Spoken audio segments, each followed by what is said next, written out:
Have you ever wondered why your mind suddenly becomes the loudest right when the world becomes quiet? Why your thoughts wait until midnight to attack you with questions you can't answer, fears you can't escape, and memories you didn't ask to remember? Let me ask you something even darker. What if the thoughts that terrify you the most aren't coming from your conscious mind at all, but from a hidden part of you that you never dared to face? Carl Jung called this hidden side the shadow.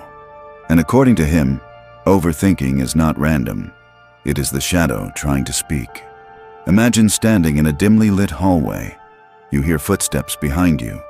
You turn around, but there's no one there. The more you run, the louder the footsteps grow. Jung believed this is exactly how the human psyche works. The more you avoid your fears, your insecurities, your buried emotions, the louder they chase you through your thoughts.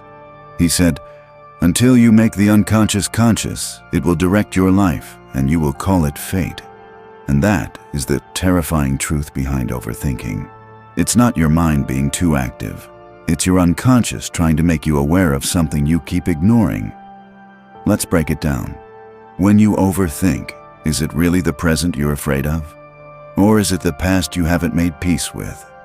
Is it the actual situation or the buried emotion the situation awakens? Jung studied thousands of patients and found a shocking pattern. People don't think too much because they are weak. They think too much because something inside them is unresolved. It's like trying to walk through life with a wound hidden under your shirt. You pretend it's fine, but every movement makes it hurt. And instead of treating the wound, you distract yourself with thoughts, plans, fears, predictions, anything that keeps you from admitting the truth. Jung said, neurosis is always a substitute for legitimate suffering, meaning your mind creates unnecessary suffering when you refuse to face the real suffering inside you. Take an example. Imagine a person who constantly worries about being abandoned. They overthink every text, every silence, every gesture. But the real fear isn't the person in front of them. The real fear is the childhood memory of being left alone when they needed someone the most. The shadow remembers, even when you try to forget. Or consider someone who overthinks every decision. They analyze every outcome, every scenario. But the real cause isn't indecision. It's the deep-rooted fear of failure planted years ago by criticism, shame, or disappointment. Overthinking is not the problem. Overthinking is the symptom. And Jung believed that the cure is not to silence the mind, but to confront the parts of yourself you keep in the dark. He said, what you resist persists. Think about that for a moment.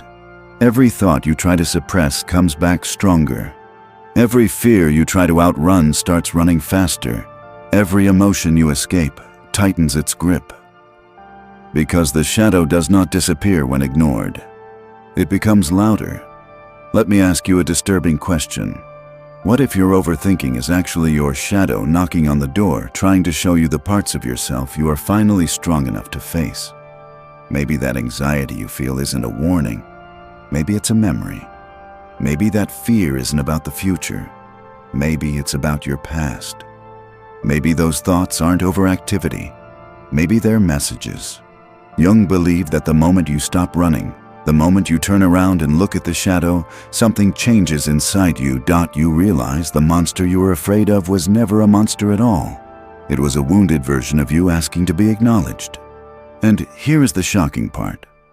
When you face the shadow, overthinking begins to dissolve because it no longer needs to scream to get your attention. So here's the first step to stopping overthinking the Jungian way. Be brave enough to face what your mind is trying to show you. Instead of asking, why am I overthinking? Ask, what part of me is trying to speak? That question alone is the doorway to freedom. Let me ask you something uncomfortable. Why does your mind argue with itself? Why does one part of you say, it's going to be fine, while another part whispers, something will go wrong? Why do you feel pulled in two opposite directions, even when nothing dangerous is happening? Carl Jung had a haunting explanation. He believed that overthinking is not just noise, it is a conflict between different parts of your psyche, fighting for control. According to Jung, the human mind has two main forces, the persona and the shadow. The persona is the mask you show the world, the confident, calm, controlled version of you. The one who nods, smiles politely, acts normal, even when chaos is burning inside. But the shadow is the truth. You hide your fears, insecurities, suppressed desires, buried emotions, all the parts of you that society told you were too much, too emotional, or not acceptable. Now, imagine these two forces clashing inside your mind. That is overthinking. It's like watching a silent war where your thoughts become the soldiers. Jung said, "There is no coming to consciousness without pain." Meaning, whenever the shadow rises, your mind tries to protect your persona. Your thoughts begin spinning, not because you're weak, but because the psyche is trying to find balance. Let me paint a picture. Imagine two wolves locked inside a cage.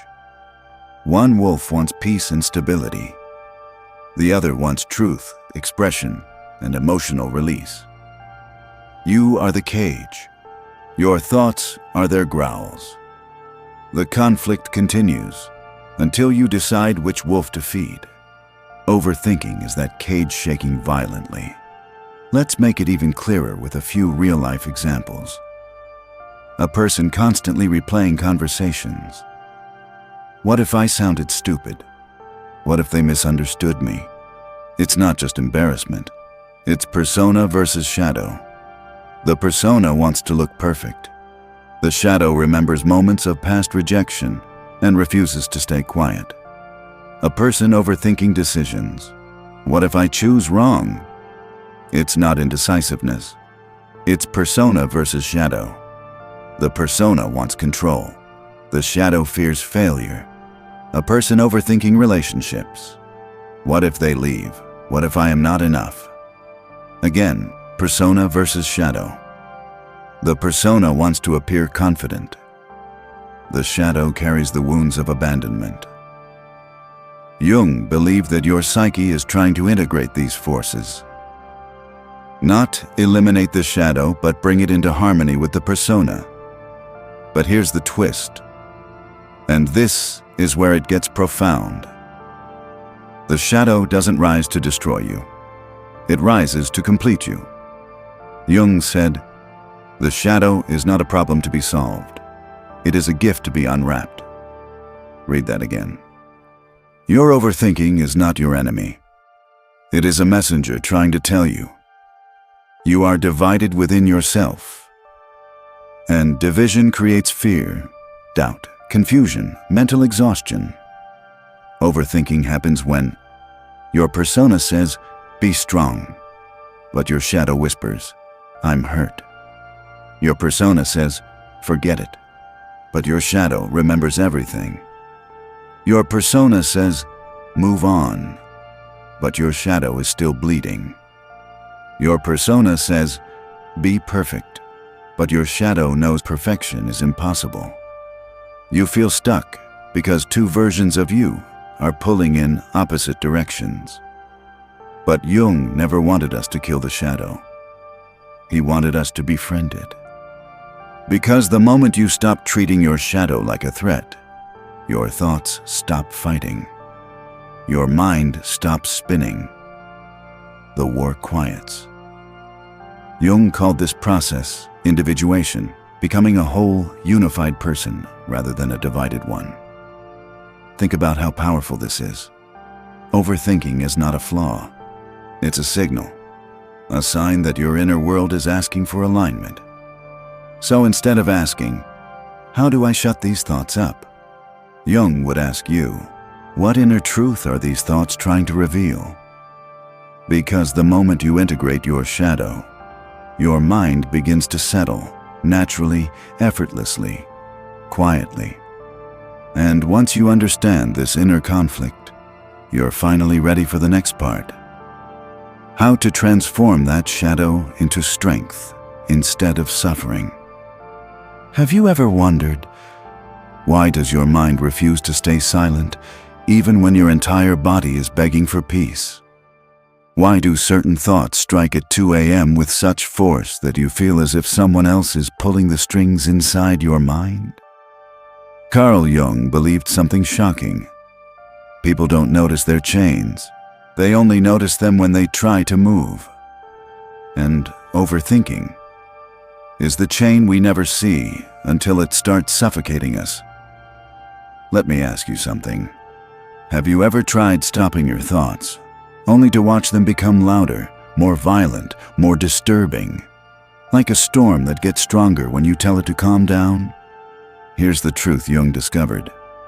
You don't stop overthinking by fighting the mind. You stop it by organizing the chaos inside it. But how do you do that? Let's go deep. The mind is a room, not a battlefield. Imagine walking into a room filled with clothes thrown on the floor, books scattered, drawers half open, lights flickering. You don't know what to fix first. And because everything is a mess, your brain goes into overload. This is exactly what overthinking is. A messy room. Too many items. No order. No clarity. Jung said, until you make the unconscious conscious, it will direct your life, and you will call it fate. Your overthinking is not random. It's a reflection of something disorganized inside you, a fear, a memory, a pattern, a wound that you have left unattended for too long. But here comes the twist. Most people try to escape their thoughts. They run from them, distract themselves, scroll for hours, talk to random people, sleep it off. But Jung discovered that avoiding inner chaos only gives it more power. The thoughts you fear grow. The fears you hide dominate. The emotions you suppress explode later. So Jung offered a method, not spiritual nonsense, not motivational quotes, but a real psychological technique. Confront the image. Don't run from it. Sounds scary? Good. It should be. Because overthinking survives when you avoid your inner truth. Let me give you an example. A woman once told Jung, I don't know why, but I keep imagining losing everything. He didn't tell her to stop imagining. He told her, sit with the image, ask it what it wants. So she did. And guess what she discovered? Her mind wasn't terrifying her. It was warning her. She was living a life that didn't belong to her, sacrificing herself for everyone except herself. Her chaos wasn't the enemy. It was a message. Think about yourself. How many of your thoughts are actually signals? Warnings, unresolved guilt, unspoken desires, trauma pretending to be logic? Jung said, your vision will only become clear when you look into your own heart. So how do you turn chaos into order? 1. Write down your most painful thought. Not to fix it, but to expose it. Overthinking fades when it's no longer hiding in the dark. 2. Question your assumption. If your mind says, what if I fail? Ask, but what if failure is not the end, but the beginning? Jung believed the mind becomes silent when you challenge its illusions. 3. Identify the emotion behind the thought. Every overthinking pattern is emotional, not logical. Fear, shame, insecurity, regret, longing. Find the emotion, and the thought collapses. 4. Notice patterns, not thoughts. Thoughts are infinite. Patterns are limited. If you fix the pattern, the thoughts lose power. Your mind is not against you. Jung said something brilliant. The psyche is self-regulating. It wants balance. Your overthinking is not trying to punish you.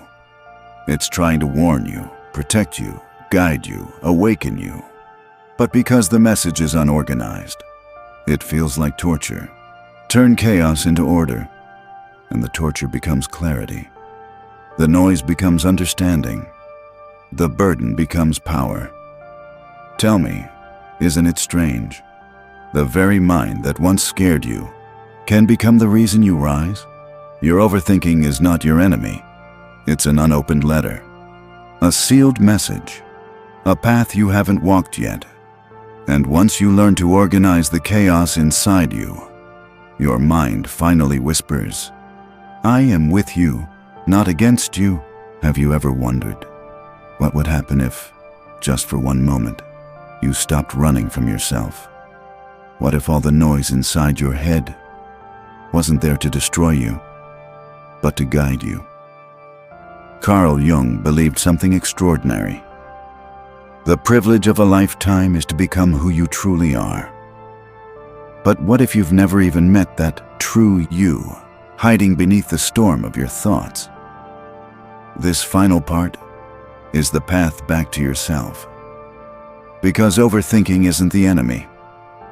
The real enemy is the fragmentation of your inner world, the parts of you that have been disconnected, silenced, or buried. And now, in this final chapter, we rebuild what was broken. The reconstruction begins inside you.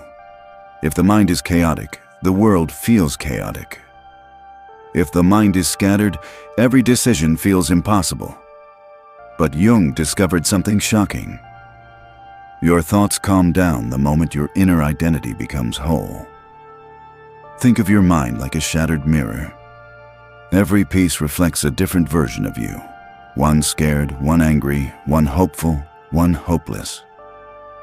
Overthinking happens because all these versions speak at the same time. So Jung asked the ultimate question. Can you gather all these fractured pieces of yourself and turn them into one clear reflection? This is not poetry. This is psychology, deep, powerful, and real. The act of integration, where overthinking finally ends. In yesterday's points, you explored shadow, confrontation, chaos, and order. Now comes the climax. Integration, owning all that you are without fear. Imagine a circle. Inside the circle, everything belongs: your pain, your dreams, your guilt, your desires, your strengths, your weaknesses. Now, imagine you stop pushing anything out. Suddenly, your mind doesn't fight itself anymore. This is why Jung said, "I am not what happened to me. I am what I choose to become." Your overthinking is not your identity. It's just a symptom of a self that hasn't been fully accepted yet. Creating a mind that works with you, not against you. Let me ask you something. Why do you try to silence your thoughts instead of understanding them? Why do you fight your fears instead of listening to them? Why do you run from your own voice? Because somewhere in childhood, somewhere in trauma, somewhere in failure, you learned that parts of you are not allowed. So, overthinking became a survival habit. A mental guard dog. Always alert. Always predicting danger. Always preparing for the worst. But Jung's method does something revolutionary. It teaches the mind that it's safe to stop fighting. When you integrate your own neglected parts, the guard dog finally lies down. It stops barking. It stops attacking. It stops overthinking. You become whole again. A final question that can change your life.